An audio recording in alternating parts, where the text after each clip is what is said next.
So I think we'll start it. Good morning, good evening, afternoon, wherever you are. My name is Joanna Regulska, and I'm Vice Provost and Dean of Global Affairs at the University of California, Davis.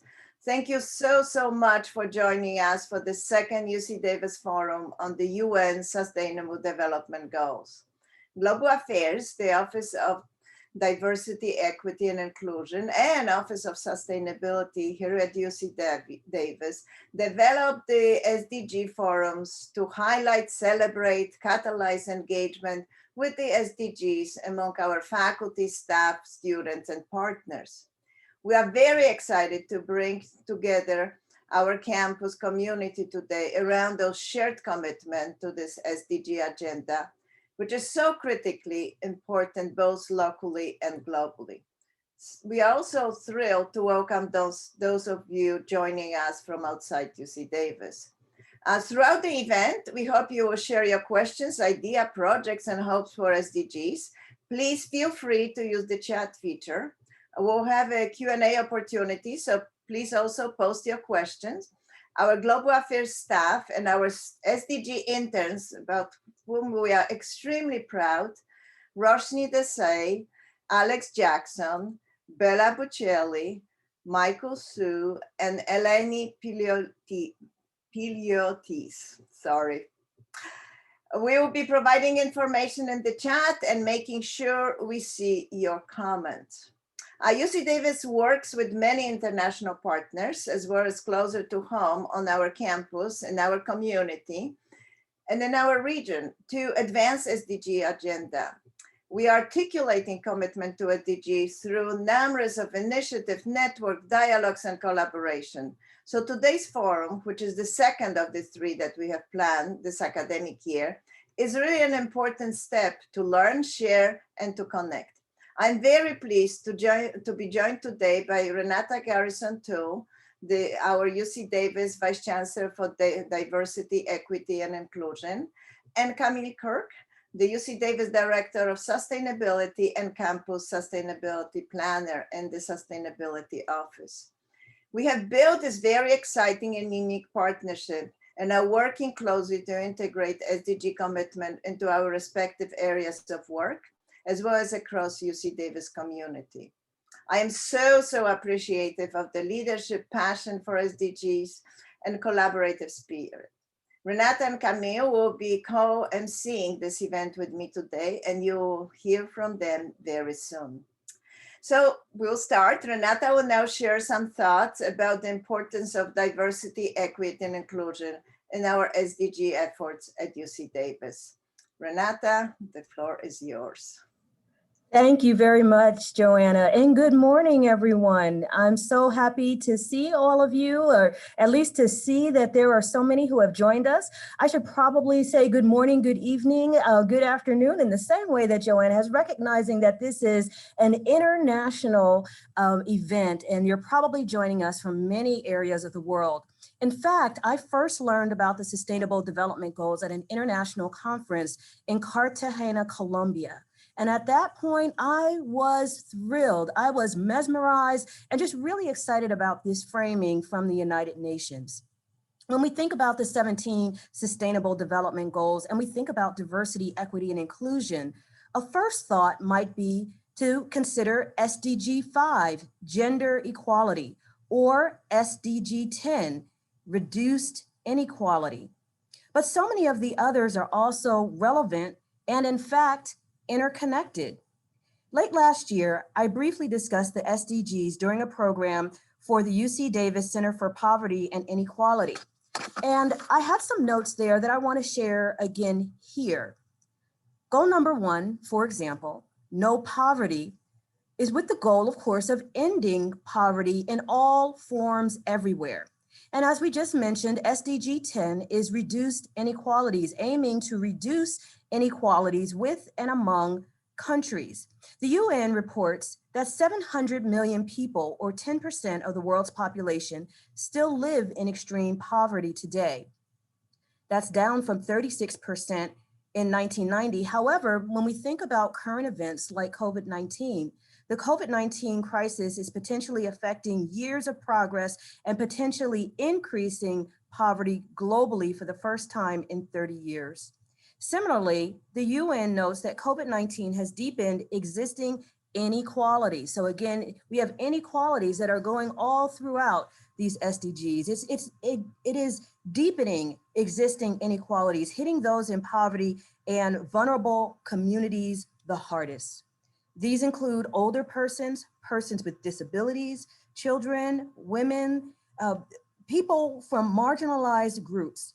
And further, the UN notes that vulnerable communities are bearing the brunt of economic inequalities and fragile social safety nets. When you look at each of the SDGs, I hope that you'll think of a couple of things. Who is being affected? Who is disenfranchised? What about all of the people? Are they being included in the benefits? Do the solutions work equitably for everyone?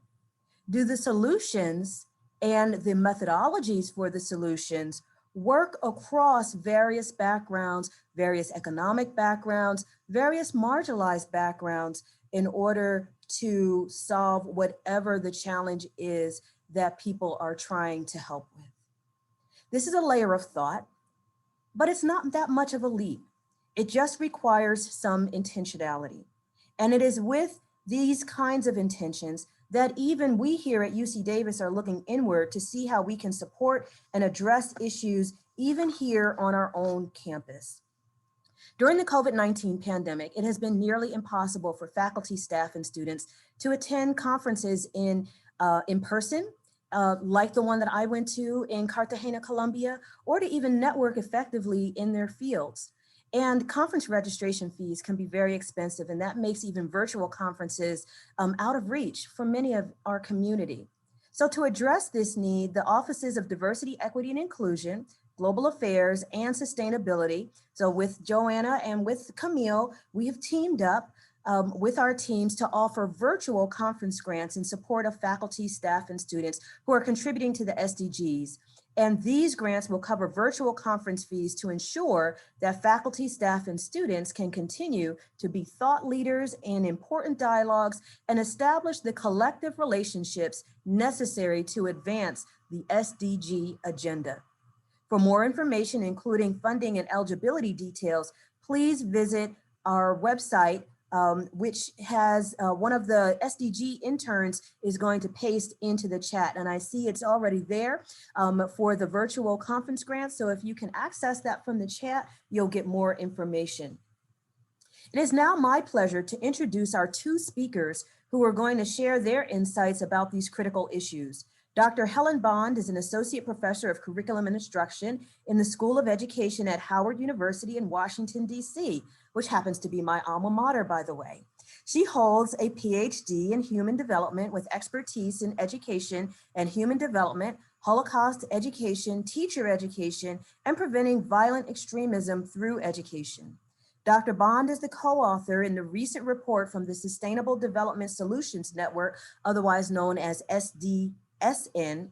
It was titled Never More Urgent, a preliminary review of how the U.S. is leaving Black, Hispanic, and Indigenous communities behind.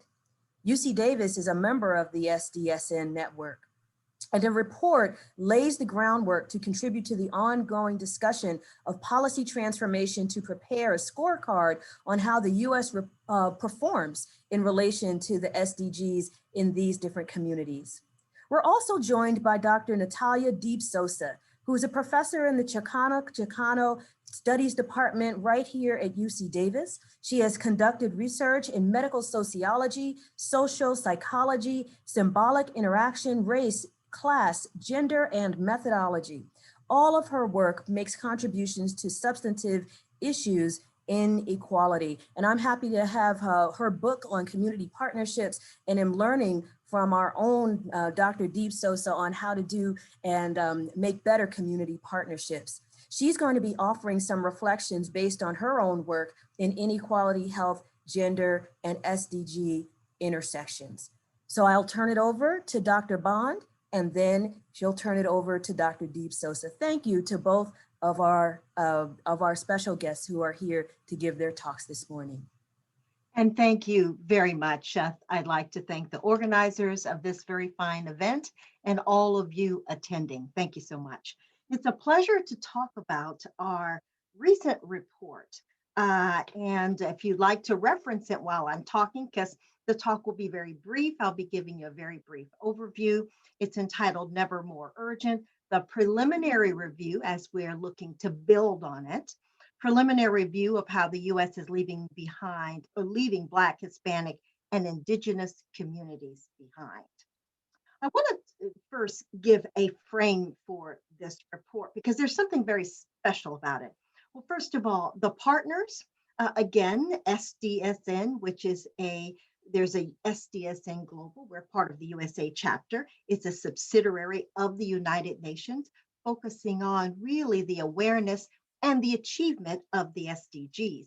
And as we know that the SDG framework is not as well known and certainly not operationalized as much in the US. We are partnered, of course, with Howard University, as well as with the National Center for Faith-Based Initiatives, which initially called for the report. Let me add that this report builds on a report that was produced by SDSN based upon the states, how well the states were actually delivering the SDGs to the US as a whole, to all populations. So what's special about this report? And we've been continuing to see if this specialness still, as we look at the literature and consider how well, using the frame of the SDGs, we looked at how well the United States, the states in particular, were delivering the SDGs, or what we call the promise or the aspiration of the SDGs, to the Black, Brown, Hispanic communities, as well as Indigenous communities. And as far as we can tell, this is the first time that the SDGs has been used as a frame or as a measuring tool to measure inequality, racial inequality, ethnic inequality, inequality in a more holistic sense, using the SDG framework. We did see a report by OECD just a few days ago that was using the frame of the SDGs to look at gender inequality.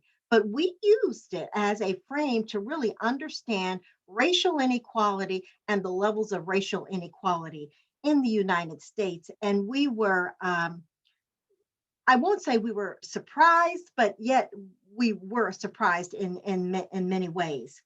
I'm going to share some of our results with you very quickly. We developed an SDSN Global Index, using a certain methodology to really understand the inequality. We framed the report starting out. We gave an overview. We looked at a historical context, and we identified the 5 areas of greatest disparity, keeping in mind that after this report, we're actually developing a state-by-state index, actually giving states a particular grade or score, and then we're looking at it holistically. But our report that used the SDGs as a frame to measure how well the states are doing in regards to Black communities, Hispanic communities, and Indigenous communities, we identified 5 areas of greatest disparity. And some of them are going to sound very, very familiar, but the level of disparity was quite actually remarkable. The 5 areas include, I have to write things down to make sure I could get it all in my time, were justice. We found great disparities, of course, in incarceration, police shootings, youth juvenile justice issues, great disparities there across all 3 groups. We found food and housing security. That's the second area of greatest disparity. Education, which is my specialty. Lot of disparities there, disparities in economic security and disparities in health. Rather than go through the actual data, and I'm going to refer you to the report online, You can Google in Never More Urgent, SDSN, and capture some of that data. We intended a 20 or 30 page monograph and ended up with nearly 80. Now we identified the 5 greatest areas of disparity and include some areas that we didn't expect. And I will talk about that just momentarily. But we also applied those disparities in the context of COVID-19. And we actually did some work in the monograph to show that these areas of disparities, using a social determinants of health model, how they actually help to explain the disproportionality that you see during the pandemic among Black, Brown, and Indigenous communities. So we see how these disparities are really enacted or lived on the ground in our current situation. So we did include that. So we found those are our 5 areas of greatest disparities. What did we find that we was a little surprised about and that we've given subsequent presentations is the missing and inconsistent data. We didn't really expect to find that consistently throughout those 5 areas of greatest disparity. So, that's why we're calling it actually the preliminary. We found that there was a lot of missing data in terms of our Indigenous populations. We had missing data in terms of the working poor, missing data, Indigenous data in regards to food insecurity, infant mortality, access to broadband, and we identify at least 10 to 15 areas.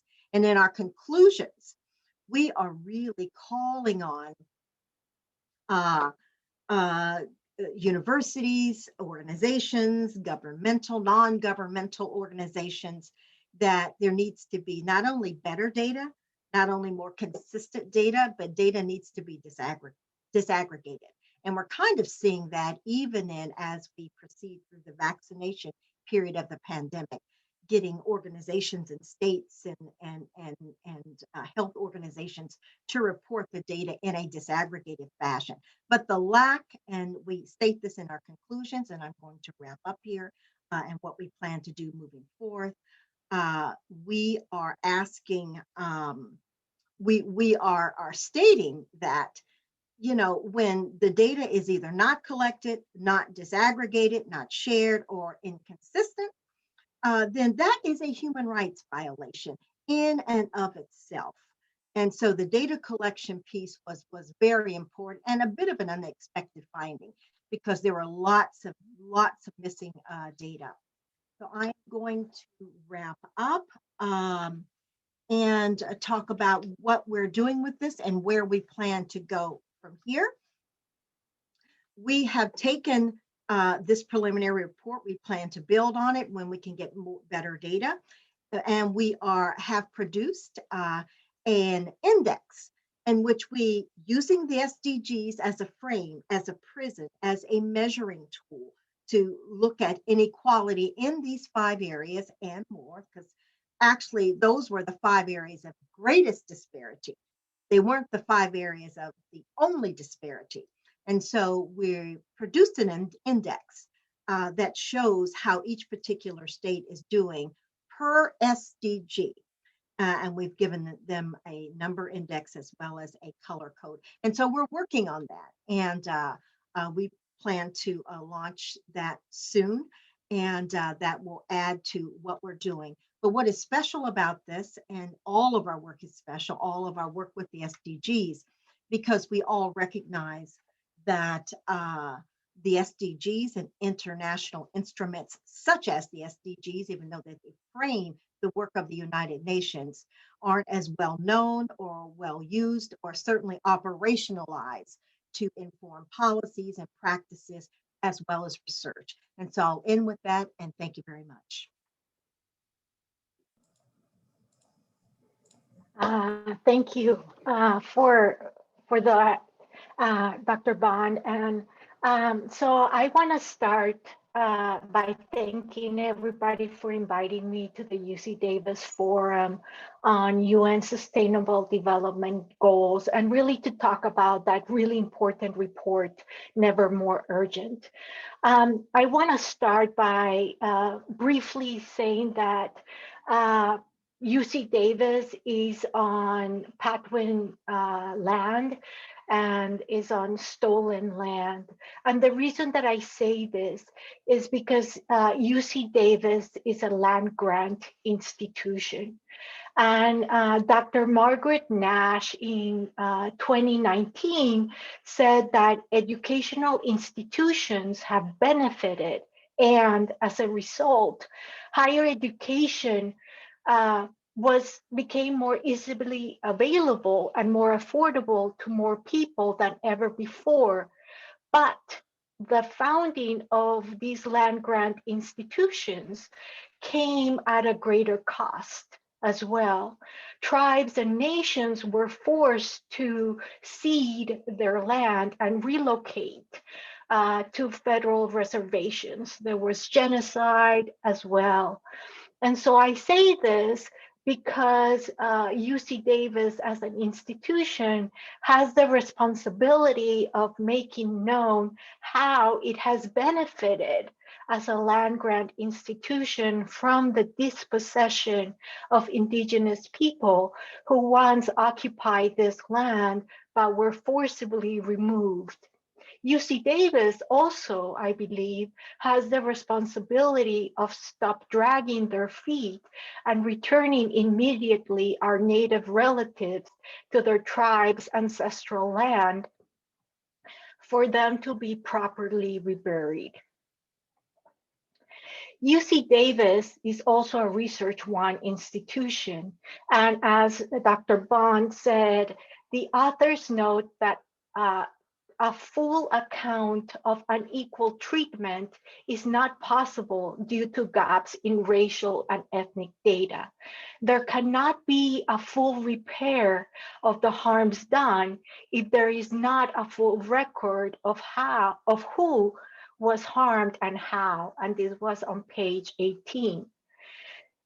They also note that it is essential to not only understand who has been prohibited from accessing resources, but where. That was on page 24.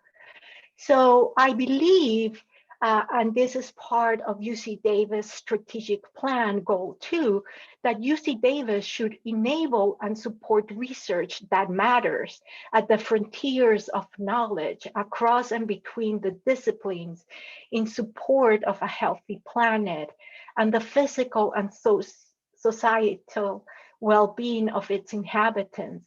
So to echo what Dr. Bond said, how can UC Davis researchers support communities in the collection of data by race, by ethnicity, by gender, acknowledging that it is not binary, and also by county, state level?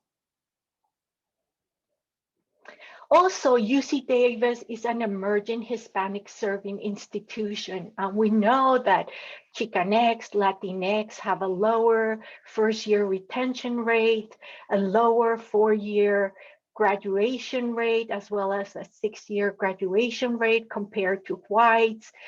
Although African Americans have a lower one than Chicanx and Latinx. So my questions that I want to pose to the institution are, as UC Davis is aspiring to become an HSI, are they enrolling and not serving? What transformational change, cultural change, and commitment is needed to make sure that CHILAT and other Black, Indigenous, and people of color students are thriving at UC Davis? How do we make sure that the students are welcome, that they feel that they belong and are valued, and the curriculum is relevant to them and their communities? Where is the commitment of UC Davis of hiring more faculty of color and retaining them? Also, as Dr. Bond suggested, with COVID-19, poor families, 35% of Californians, 15 million people live in severe economic distress.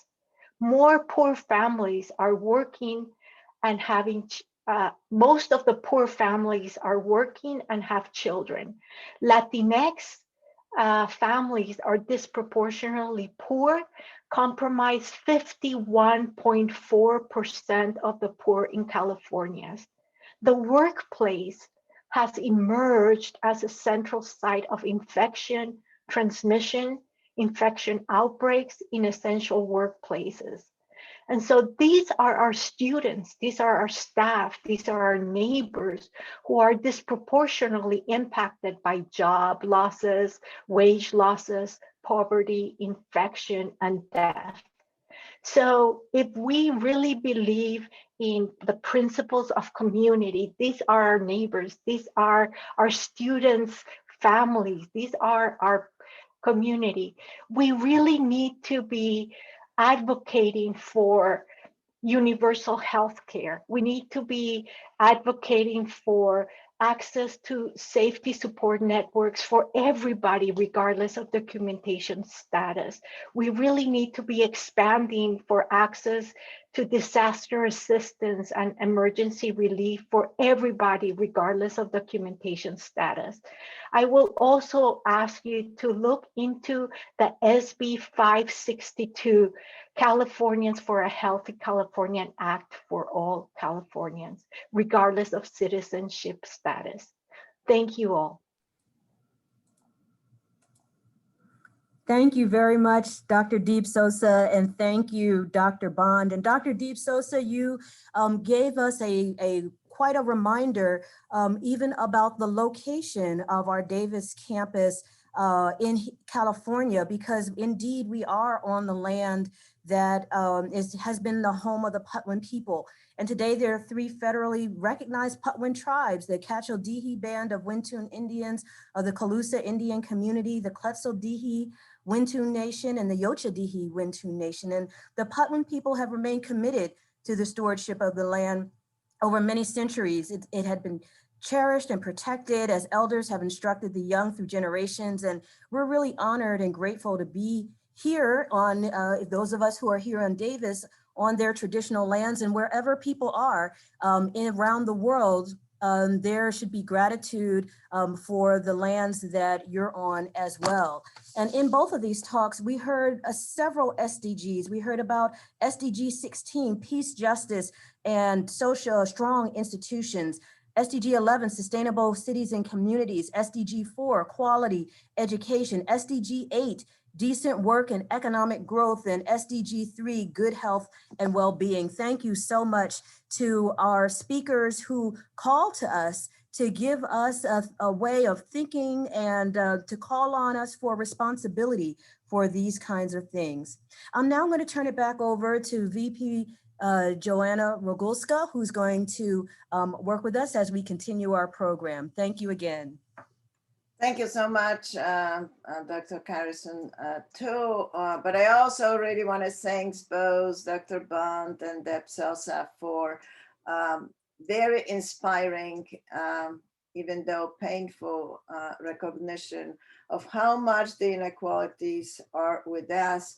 And I really want to call attention to Dr. Bond's point that lack of data, missing data, is a human rights violation. And I think we should use that framework and that prism to think about as we move forward with SDGs agenda. So now I wanted to turn to some of the partnership within and outside UC Davis to promote specific SDGs. As will be mentioned, UC Davis is a member of the University Global Coalition, a global platform of universities and other higher education institutions that are committed to work together in partnership with the UN, Sdsn, that was already mentioned, and other relevant organizations in support of SDGs agenda, both locally and globally, and through, of course, education, research, and our service missions. In 2020, UGC launched an effort to bring universities together in support of the Decade of Action. And this will amplify the important role and impact of higher education and achieving the SDGs targets. UC Davis and Earth University in Costa Rica were invited to co-chair the efforts around SDG 2, Zero Hunger. In recent months, our Office Global Affairs and the World Food Center at UC Davis have been working closely with Earth University to identify our respective strengths and areas of collaboration between our universities, with the goal really to inviting other universities to join us in accelerating our shared work to achieve zero hunger. So it is now my pleasure to introduce our partners in this initiative. So first of all, Dr. Arturo Condo, the president of Earth University in Costa Rica. He's also a professor of strategy and competitiveness. Dr. Condo served as a president of INCAE Business School between 2007 and 2015. And prior to that, he was Dean of the MBA, Dean of Innovation and Development, and Director of the Latin American Center for Competitiveness and Sustainable Development. He's also founding member of the Central American Private Sector Initiative, a group of regional leaders focused on improving the lives of Central Americans through regional action. And our own Dr. Ermias Kebreab is a professor of animal science and serves also as the Associate Dean of the Global Engagement and the Director of the World Food Center in the College of Agriculture and Environmental Sciences at UC Davis. He held the Sdsn Endowed Chair in the Department of Animal Science. He has been conducting pioneering research with dairy cows to find out if seaweed will reduce methane emissions from cattle. So I would like to invite each of you to share with us some thoughts about the SDG 2, Zero Hunger, and the roles that both of our universities can play, should play in ending all forms of hunger and malnutrition by 2030. So Arturo, maybe I can start with you and ask you, from your perspective, what are some of the most pressing challenges regarding SDG 2 that university should be tackling? Arturo, Thank you so much, Joanna. And first of all, thanks for the invitation to join this great event and to be the company of all of you committed to improving the world through these 17 SDGs that we have defined as humanity's goals. So let me first say that SDG 2 is one of the best examples of the need for multidisciplinary work and action. When you look at SDG 2, Zero Hunger, it touches everything from food, the nutritional value of food, or the food we consume, the sustainability of its production, but also all the systems related to that, the financial systems, the commodity markets, export markets, so the logistics. So this is an example where we need work from all angles of human action, and one in which universities, of course, have a huge, a possibility for a huge impact. On at least 3 fronts, and these are known, I know that, but I think we need to add to these 3 fronts some elements that might still be missing. So the first is research, and Sdsn is an extraordinary example of that joint research that we can do in order to get us moving in the right direction.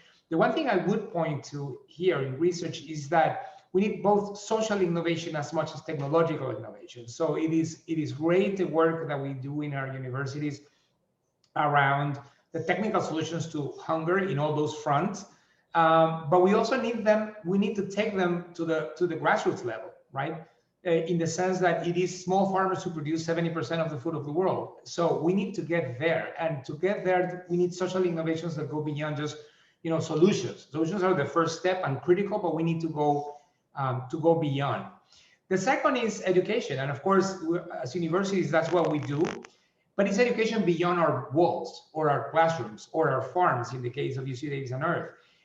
It's education in our students, yes, to prepare them as leaders for the future, but also our current political leaders, right? They need to understand the changes we need to make a reality. And we need to bring also new information, in this case, to farmers. And that, again, is a challenge in the sense that they don't have or won't have a degree in animal science, a degree in plant science, a degree in food processing, but they do need new information to help them, steer their work and steer their land into a sustainable future. And so education needs to also sort of evolve, and we all do some of that, but clearly the need is greater. And finally, I point to one of the things that UGC, the University Global Coalition, points to, which is empowering our students. We have millions of university students around the world, and I think they have a bigger role to play. They are, of course, young, and they should not be just the future. They should be the present. And I think they can volunteer in so many ways while they're still in school, in one of our universities. And we can empower them, not just with the knowledge they are getting, but with the opportunity for leadership as they are still students in our campuses. So I'll stop there for now. And I think, again, SDG 2 is a great example of the kind of global multidisciplinary action we need to take. Great, thank you so much, Arturo. And Ermias, I was wondering if you could talk about some of the initiatives that we are here started and UC Davis around the Zero Hunger. Yeah, sure. So I think the main things that we're doing here and at UC Davis, they will include in the things like in food access. So I'm not going to be able to have enough time to mention everything else. So I'm going to have to just to give you some taste. And so in terms of food access, we're working on research on understanding how patterns of food availability align with nutritional needs, with resulting implications for food systems, populations who are economically or socially disadvantaged. There's a lot of work that's we're doing here in terms of the field of nutrition. And in this case, we have people from the Department of Nutrition working on maternal and child nutrition in low-income communities. And the work is focused on immediate and long-term effects of nutrition and public health interventions during pregnancy and early childhood. We have work that's going on right now in Nepal that focused on providing women with expertise in poultry production as a means of economic development to address gender inequality in the region. The Horticultural Innovation Lab was working on empowering women through horticulture in particularly in Honduras, but also other parts of the world. The Poultry Genomics Innovation Lab here at UC Davis conducts research to improve food security of small farmers in Africa, particularly in Ghana and Tanzania, by developing and providing poultry lines that are resistant to some of the big diseases around there, the Newcastle disease. Working with other livestock labs, for example, in the Florida Livestock Innovation Lab, we have research on dairy and small ruminant animals in Ethiopia and Burkina Faso.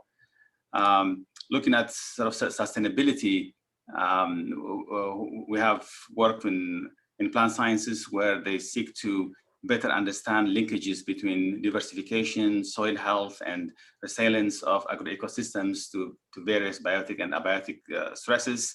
There's continuous work in Uganda on farmer-led irrigation research and implementation that includes soil health, which is so central to food production, and sustainable agriculture management and climate-smart agriculture. There's also work going on how gender guides and benefits small-scale solutions for climate-smart agriculture. One of the targets for SDGs is genetic diversity, and UC Davis has a seed biotechnology center that works on seed preservation and genetic diversity of seeds. And UC Davis is also part of the African Orphan Crops Consortium. This is the organization working to advance plant breeding and agronomic training in Africa for improving crops and nutrition. The other thing that's really stressed in the SDGs is the economics part of things. And here at UC Davis, we have the Feed the Future Innovation Lab for Markets, Risk, and Resilience that develops and tests financial and market innovations that take the most promising agricultural tools for families in developing economies from the lab to the field. So as you can see, there's so many things that's going on that specifically address SDG 2. These are just a small part of a lot of things that's going on at UC Davis. Great, thank you so much. Arturo, I'm sure there's a lot of project going on and the Earth University. I was wondering if you would like to mention maybe a couple things. We kind of began to run out of time a little bit and we have one more segment, but I want to make sure that I also give you an opportunity to talk a little bit about the Earth University, and then we're going to move on to the last segment.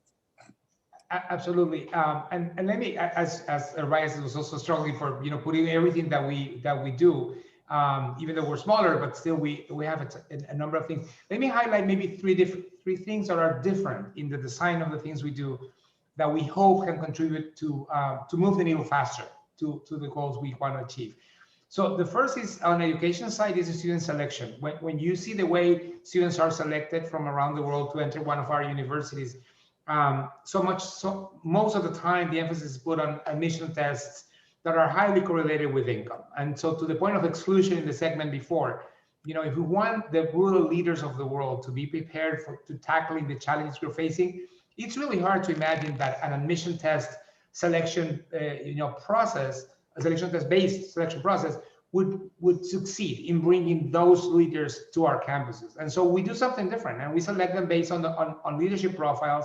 Of course, we take into account the preparedness to go into an university program, but that's not the main criteria. And so we have the majority of our students on scholarships, and the majority, more than 80% of our students from rural areas. So that kind of, we do that on purpose, and I think that we hope that makes a difference.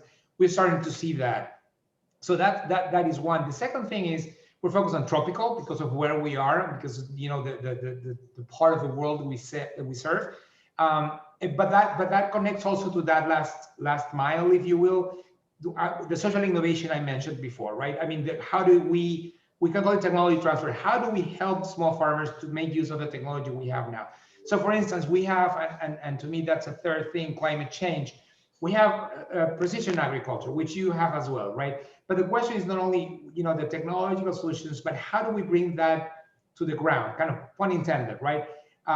So what Dr. Kebreab mentioned about, the need to regenerate the soil, the need to, all that, but people need to have easier to manage tools to do that. And so it is on that social innovation sort of space where we want to focus our efforts and partner with partners like UC Davis with the enormous talent and innovation capacity you have to have the combination of technology, social innovation to bring change.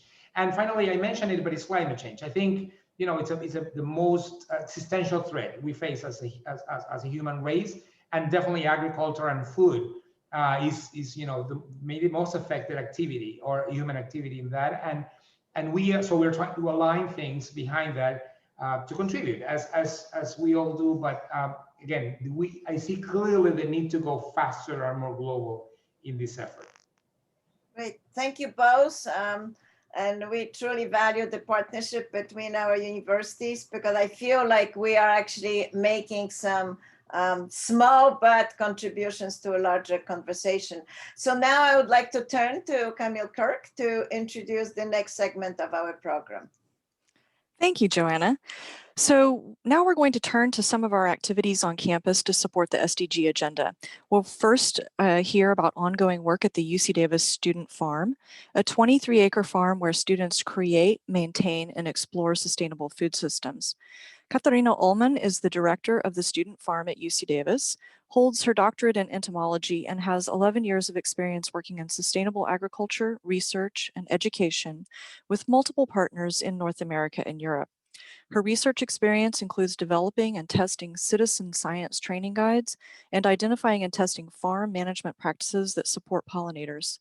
Dr. Ullman has more than a decade of experience in outreach, extension, and education.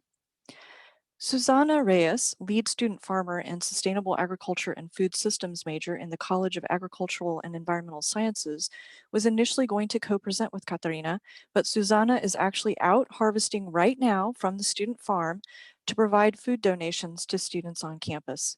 So please join me in welcoming Katharina. We look forward to hearing some of the ways the student farm is working to support SDG 2 and other SDGs on our campus and in our community. Thank you, Katharina. Thank you so much, Camille, and hello, everyone. As Camille said, the Student Farm is a 23-acre organic educational farm that was started by students in the 1970s and is housed within the College of Agricultural and Environmental Sciences here at UC Davis. But before I go on, I'd like to acknowledge this land I'm on that has been stewarded by students and staff before me and by Patwin people before them. I'd also like to acknowledge the team I'm representing here today, including students Gianna Choi, Susanna Reyes, and Mariah Rubin, and all of our other employees and interns past, present, and future at the Student Farm. In terms of the SDGs, zero hunger, quality education, and reduced inequalities are 3 of the SDGs that we aim to address through our food access work at the Student Farm. Surveys suggest that nearly half of UCD students experience some level of food insecurity, and the statistics we heard from Dr. Bond are true on college campuses as well. Our rising scholars are Black, Native American, and Hispanic students, LGBTQIA students, and first generation and low-income students report higher levels of food insecurity than their counterparts. This is, of course, especially concerning given that there's research that shows that academic success and food access are related. So to address this challenge, 5 years ago, students started gleaning, growing, and donating student farm produce to partners across campus. And we continue to donate to our original partners at the ASUCD Pantry, our campus pantry, but we've added additional partners to meet students in need in the places that they frequent and where they're comfortable. And to speak to the SDG focused on partnerships for goals, we're posting in the chat some of the partners we work with to emphasize that these challenges are too great for us to work in silos. Now, many of the programs like the Student Farm were initially envisioned by students, and we continue to look to students for guidance on how best to address the challenges they face. And I'm going to say that again. We continue to look to students for guidance on how best to address the challenges they face. So helping students access food is one strategy to end hunger, but supporting students in learning how to grow their own food is a powerful act in its own right. The Student Farm learning community emphasizes organic and agroecological practices where we minimize the use of synthetic chemicals and instead harness the power of nature. Many of the practices we use are not new. These are the same practices that Indigenous people used for centuries before the words sustainable agriculture were coined. But there are also practices that we look to mitigate our climate impact and to help us steward community, learning, and land as we grow food together. I recently came across a quote by the artist Molly Costello.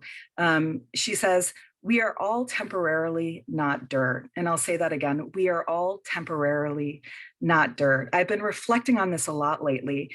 It reminds me to think carefully about how I treat the soils around me, soils that I myself will one day become. But it also helps remind me that our time on this earth in this human form is limited and that time is of the essence.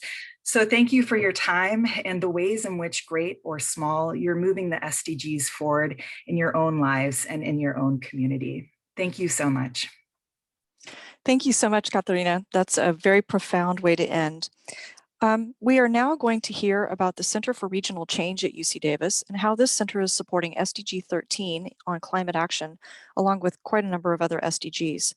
The Center for Regional Change's goal is to support the building of healthy, equitable, prosperous, and sustainable regions in California and beyond. Bernadette Austin is the acting director of the Center for Regional Change.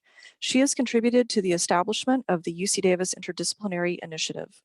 Bernadette is co-lead of the Sacramento area chapter of the Scholars Strategy Network. She is also a commissioner and former chair of the West Sacramento Planning Commission and serves on the executive committee of the Sacramento District Council of the Urban Land Institute. Welcome, Bernadette. We look forward to hearing more about the efforts of the center to advance the SDG agenda in our region. Thanks so much, Camille. So at the Center for Regional Change, our faculty affiliates, research staff, and student researchers explore the local and regional implications and opportunities for adaptation and resilience in the face of global challenges. Indeed, we think globally and act regionally. So we believe that it's important to take a holistic lens to the UN Sustainable Development Goals and integrate these SDGs into a unified understanding and approach to finding solutions. So to achieve these goals, we believe it's important to take an approach that is community engaged, policy oriented, and most importantly, equity focused. So I'll just highlight a couple of those. One way that we engage community partners in research is through community-based participatory action research. Those populations most impacted by SDGs can and should be involved in the research and planning on these topics. This is one great method for taking on climate action. We also support elevating youth voice, just as Arturo Condo spoke of the importance of student leadership. So in our e-newsletter that was released this week, I highlighted much of our youth work emphasizing that youth perspectives are powerful, not just because they're precocious or pure, but because we must understand and honor their wisdom as a future change agents in a world that's in search of novel solutions. So I'll just take a moment and highlight a couple of things that we do at the CRC, particularly those that are critical to human survival with significant SDG implications: food, water, and shelter. I'll highlight water first. So our faculty director, Dr. Jonathan Linden, co-authored a report on water infrastructure with community partners who have an intimate knowledge of the challenges that people face in accessing clean, safe, and affordable drinking water right here in California. This report played a role in supporting the implementation of the Human Right to Water, Assembly Bill 685, to stimulate policy and investment to address the significant public health issue. Now to food and nutrition. Dr. Nancy Erbstein, who's one of our faculty affiliates, led an effort to provide technical assistance and documentation of work on youth-led participatory action research, or YPAR, to promote nutrition, wellness, food access, and physical activity, with the goal of policy systems and environmental change. There again is that climate action, in partnership with CalFresh Healthy Living, the UC State Office, and UC Cooperative Extension. This team used YPAR to engage young people in using the tools of research to critically assess conditions that shape their lives, with the goal of supporting action to improve those conditions. And the last one I'll talk about is shelter, particularly gentrification and displacement as it relates to housing. I am serving as a co-PI on a project in partnership with faculty from USC and Occidental College. We're examining the migration from Bay Area communities to the Central Valley and Sierra foothills. This project seeks to understand the factors driving people out, such as high cost of living, and the impacts on the communities that they are being driven to, and the observations to steer proactive regional policy making. So with this project, we're also working with local and regional governments, as well as community-based organizations. So it's through projects like these that we connect researchers with civic and community partners for taking action on climate change resilience and adaptation. So thank you for having an opportunity for us to talk with you today. Thank you so much, Bernadette. It's really good and interesting to hear about these regional partnerships and how we're extending our university capability, but also doing it in partnership with the community and bringing their knowledge in with us. The speakers that you have heard from today have highlighted a few examples of UC Davis initiatives in support of the SDG agenda. There are numerous other units, experts, and projects that are also actively working on the 17 goals across our campus. I think some of the really interesting takeaways that I've heard from today's speakers involving the community in data collection, this issue of data being a human rights matter of great import. And I would guess I would reflect on that old saw that it's really hard to, or maybe you cannot even manage that which you do not measure. Now there's limitations to that, but I think we're seeing that our data gaps are leading us to conclusions, or to conclude that we aren't prepared to take on all that we need to do for the agenda, in part because we don't even know where all of our gaps are and the extent and magnitude of them. So there's a lot of work that we can do collectively, and again, in partnership with our communities, with, not to, or at. Last year, the Sustainability Office completed a comprehensive assessment of UC Davis's campus sustainability performance called STARS, which has given us a strong base analysis of our performance. And this year, as partners, the Offices of Global Affairs, Sustainability, and Diversity, Equity, and Inclusion are launching the first UC Davis Voluntary University Review, or VUR. We like our acronyms. We are developing the VUR to focus on 4 pillars of UC Davis work: education, research, service, and operations. This process will begin to measure UC Davis progress in addressing the SDGs, build UC Davis awareness and involvement in the SDG agenda, and inform our future UC Davis collaborations and projects that advance the goals and outcomes of the SDGs. The information that you share at this forum will be incorporated into the VUR. Now, I think we have maybe 1 or 2 minutes for 1 or 2 questions. I'm looking to Joanna for a nod of confirmation that we have a little time for, okay. So if there's a question that the Q&A has brought up, I would love to see where we're at. I'm going to drive over to our Google Doc that we've got questions coming in. All right, we've got several. I will start with how will you be collecting information on UC Davis contributions to the SDGs for the Voluntary University Review? Could I have Joanna and Renetta, my partners in crime on this, maybe share some of their ideas and thoughts? Well, I think it's going to be a community-wide process. One thing that we're starting, and it's actually February 18, 5 p.m., it's our first coffee hour. We want the community to come and join us and actually share with us their projects, their plans, their commitment to different SDGs. So this is a starting point next week. In chat, you will see the information, and it's going to be on our website. I think obviously, Camille, you have collected a lot of data already through the stars. So that's another element. I'll let Renetta talk about her data. We have all kind of data. So Renetta, you wanted to add?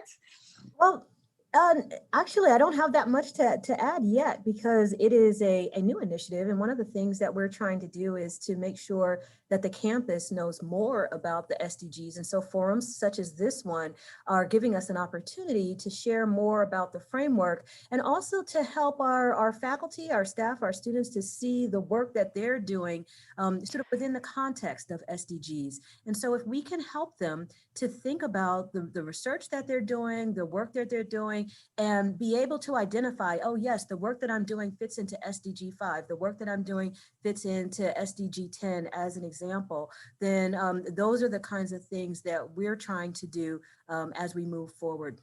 But we're looking forward, and I think a lot of the things are already on some of the websites that Global Affairs has, and so we are following their lead on some of these things, and it's just a great opportunity to be part of the partnership.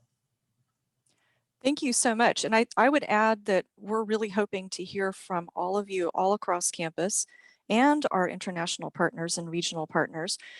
Where do you see data gaps? Where would you like to know more? How would you like to connect with us on this review of what we're doing? It's going to take the whole campus to produce this review, I think.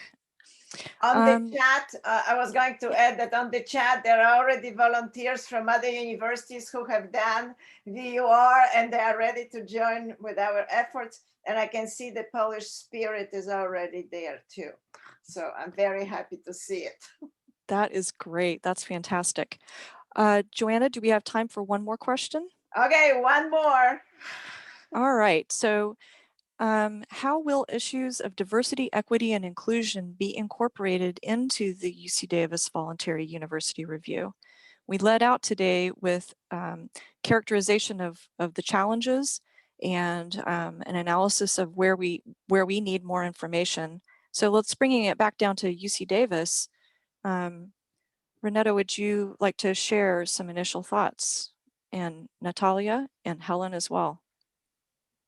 I'll let our guests come in to say some things. I know they're not necessarily talking, well, Dr. Bond so much in terms of the UC Davis context, but Dr. Deeb-Sossa talked about a number of things that we need to look at and that we need to look at more closely. And so, you know, in a way of having great critique on those kinds of things, and accountability is really what we're looking for throughout the campus to make sure that we are covering these different areas. And so we're looking forward to working with your office, Camille, and with Global Affairs to put this into the kinds of framework that that the UN has set out, and noticing that this isn't just a local issue, but we're looking at this in terms of a global way of thinking about things and being intentional in our work.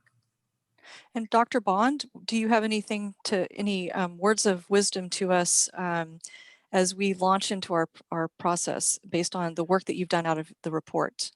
Well, I'd just like to say, you know, wonderful, good work. I'm wishing all of you well in this endeavor, and to keep in mind that prior to our report, in which our report actually builds, we have a U.S.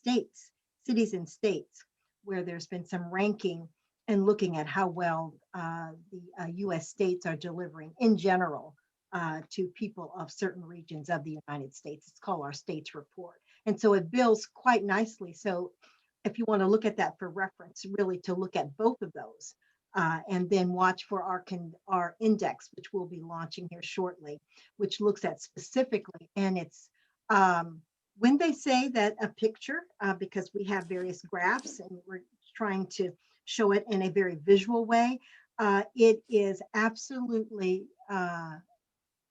really shocking. It's quite stark.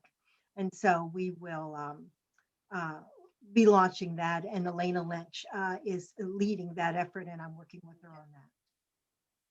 So you'll have all three of that to refer to if you know, as you move forward with your great work, and good luck to all. Thank you so much. Thank you. Okay, well, I will now turn it over to Joanna to carry us out for the day. So we certainly wanted to thank all the participants. I wanted to just call your attention to the fact that students are critical. Students are our future generation. Dr. Deeb-Sossa mentioned, Dr. Bond mentioned, I lost my voice. Dr. Condo mentioned students. So maybe there are some projects that the student can begin to collect data, that we make a conscious campus international partnership effort to generate the student engagement in collecting this data and connecting the data with the human rights violation. I think that's an extremely important point. Talking about the students, I want to remind to all of you who are still with us, or let you know that there is a University Global Coalition will do as SDG Awareness Week, March 1st through 5th. And we will be participating, Earth University will be participating, UC Davis, many other institutions, but there also will be a lot of resources available. So please check our website for additional information. And just to end on a good note, we have established SDG grants program, and the grant finale will be on March 4th when we're going to announce the winners of our SDGs grants.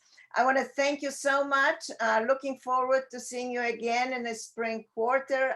We have more activities coming up, and really stimulating and engaging conversation that I truly appreciate your contributions to. Many thanks, and hope to see you again soon. Thank you. Thank you.